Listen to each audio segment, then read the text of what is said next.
Right now, hackers are moving through a nation's government servers. They aren't looking for a payout. They're doing it for joda, the Spanish word for a joke, and the clout that comes with proving a country's security is an illusion. The list of targets is growing. Public hospitals, the Ministry of Education, and the National Telecom Regulator have all been breached, with sensitive internal records pulled into the light. The government's response has been a study in denial. While officials claim their systems are impenetrable, their actual defense for the National Electoral Tribunal was to physically unplug the servers from the wall and walk away. The evidence tells a different story. Hackers have published a steady stream of administrative passwords and wiped databases, proving they still have the keys to the kingdom. When a government refuses to acknowledge a breach, they turn their citizens' data into a permanent public commodity. The danger isn't the hackers seeking fame. It's the vacuum of responsibility they've exposed. It is easy to imagine a sophisticated state-sponsored cyber warfare unit behind these attacks, but the reality is much more embarrassing for the state.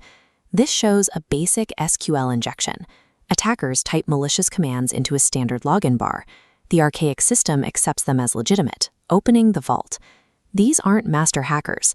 The front door fell off years ago because nobody bothered updating the locks.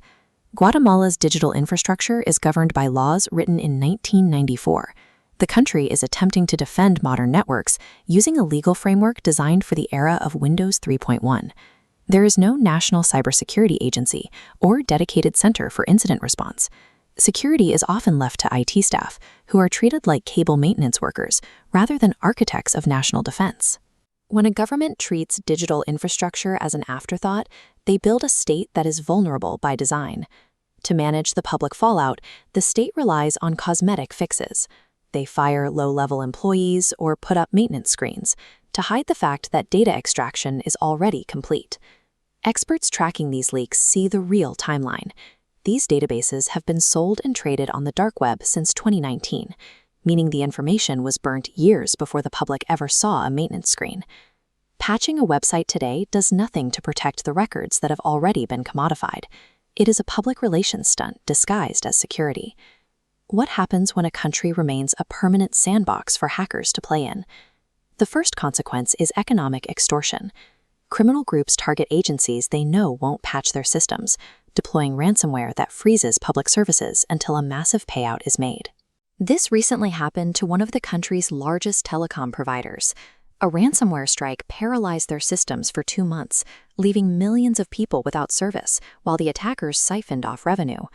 The leaked data includes home addresses, private financial records, and the internal schedules of government officials. On the dark web, hitmen and cartels purchase this intelligence to bypass the anonymity that protects both citizens and leaders. They use Bitcoin to buy a target's exact home location and daily routine. In a nation where data is this cheap, a digital breach is the direct precursor to physical violence on the streets. The compounding effect of economic extortion and personal danger creates a state of perpetual instability. Foreign powers and criminal syndicates can use this hoarded data to hold total leverage over a country's leaders, effectively dictating policy from the shadows. An ignored password on a government server eventually hands the keys of the state to anyone with an internet connection. It is the end of national privacy and the beginning of a country that no longer belongs to its people.